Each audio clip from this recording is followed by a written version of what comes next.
Welcome back to a new video, and today I'm going to actually show you what is happening with the 3.20 update coming next week. There's a little update that will actually precede the big launch of the Mythic Emeralds.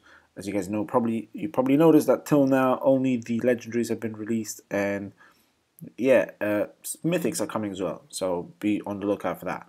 Now, let's get going. Now, the actual pages on the blog on their official site, so I'm actually going to leave a link in the description so you can read it yourself, but I'm actually going to cover the main parts, which are the some spell bug fixes and some additions to the mention feature, and also the finally they're going to add the spell attached to the Dark Flight Cannon when you're using Steel Essence.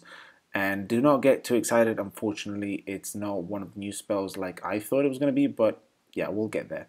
Now, the actual things that are going to be adjusted are the mention features updates. So invalid names no longer appear in orange when using the hat mention function, and a small number will now appear on your chat icon indicating any mentions you have pending. So if you haven't read some hat mentions that you've actually received, it will actually indicate you with an icon.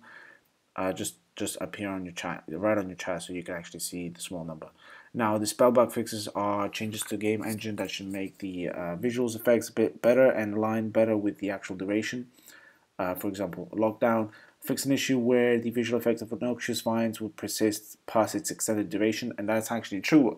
Noxious Vines, if you don't know it, is the Slax white spell. Slax is the new Emerald Sorcerer Dragon, and I was actually attacked the other day by Dreadnought, a member of Dreadnought. I actually asked him on the league chat to attack me with any of the dragons that he had, and he attacked me with Slax, and he was like, yeah, I was actually pretty sure that you were going to enjoy that. And I actually did. He's an insane dragon, and Noxious Vines is an insane spell, so I'm pretty sweet that they actually adjusted that and they fixed that. Now, they fixed an issue where damage for certain spells like Galvanic Overload would be capped at 1 million damage. Adjusted spells description for Galvanic Overload to be consistent in different locations, and they added the missing spell icons to floating battle text. That's pretty insane. Now, fixed floating battle text to approximately distinguish between the spells, invert, and reverse projectiles. They fixed an issue where spell blocked would appear too many times when Southern Cross was cast on a red mage tower.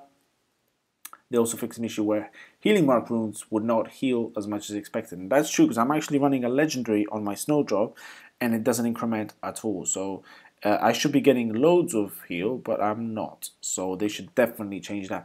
And they forgot to actually add the spell bug fix on the double blast, because double blast is not it's not seem to be working. And I actually have a video right here, and I filmed this today. I actually swear to you guys, and it's not double blasting, and it's not delivering the double damage that it should.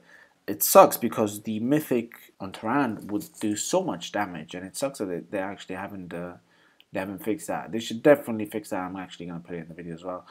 So spell balance updates, runes and research that affect rejuvenate spells now add to the healing duration instead of reducing it. That's pretty sweet. So now it will actually just heal for a longer time instead of just healing in shorter time. Now the wind will now also blocks fire turrets basic attacks. That's pretty sweet. Fix an exploit where chain lightning did not break cloak when queued or cast. And they also damage over time spells are now separated by time, i.e. poison, burn, and etc. So that's pretty sweet. Now, tower updates. In preparation for the introduction of new mythics, as I said, the dark flag damage is now classified as an elemental damage and not as projectile. But I thought that was the case already. Probably you haven't noticed yet. But apparently this means that the invert and reverse projectiles will not work against flag towers, and Crystalline Shield will now reduce the damage of it by 50%. That's pretty insane.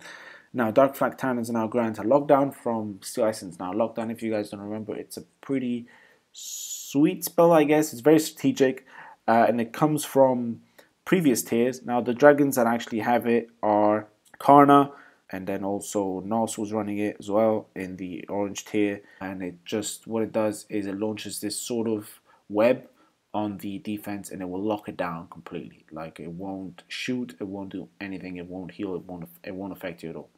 That's pretty sweet. As I said, it's pretty strategic. It's not a new spell from the Emeralds, but it's very strategic. Now, graphical bug fixes fix an issue where giant walled objects would appear when downloading assets.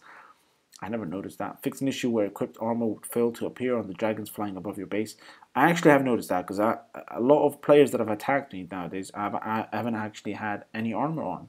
And I was pretty shocked. Fix an issue where some projectile will fail to visually appear during battle. Yeah, that's true. Now, UI bug fixes out. Fix an issue where players could not equip armors in the Spanish client. Fix certain research text that was missing percent signs. And spell icons on dragons now appear in menus in the same order as they do in battle. That's pretty sweet. Performance improvements, now improvements to event page loading performance. Now the iPhone, now this is important. If you're running iPhone 5s and Nexus 9, you're now classified as the low-end devices, and you should be pretty careful to how you're running your graphics settings, and you shouldn't toggle everything on because that will actually reduce the performance, as you can see here.